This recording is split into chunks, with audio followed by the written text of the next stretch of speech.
বনি ইসরাইলের একজন যুবক, সমাজে এমন কোনো পাপ নাই যে পাপ যুবক করে নাই। তার আম্মা আব্বা সমাজের মানুষগুলা অতিষ্ঠ হয়ে হাত পা বেঁধে মরুর প্রান্তরে ফেলে দিয়ে আসলেন। একদিন, 2 দিন, 3 দিন যায়, অনাহারের কারণে তার মৃত্যু চলে আসে। মৃত্যুর আগ মুহূর্তে যুবক চতুর্দিকে লক্ষ্য করে দেখে আমার আপনজনেরা কোথায়। যুবক ডানে তাকায় একবার, বামে তাকায় একবার, পিছনে তাকায় আরেকবার। মাকেও দেখা যায় না, জন্মদাত্রী মা, আমার জন্মদাতা বাবাকেও পাওয়া যায় না, বন্ধু বান্ধব সমাজপতি কাউকে দেখা যায় না। যুবক এবার লক্ষ্য করে দেখলো, মাওলা হে, মরুর প্রান্তরে আপনি ছাড়া তো আমার আপন বলতে কেউ নাই।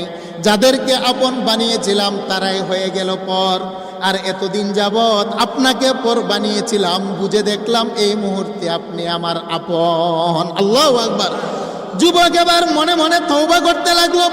যুবক এবার বলে, মাওলা 40 বছরের জীবনে এমন কোনো পাপ নাই যে পাপ করি নাই।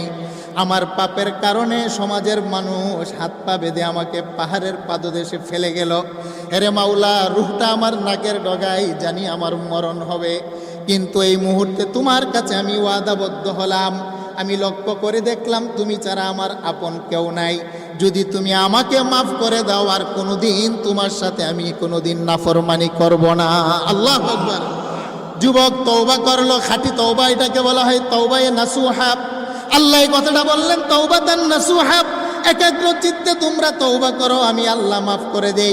যুবক তওবা করার সাথে সাথে মালাকুল মউত এসে তার রূহটা নিয়ে গেল।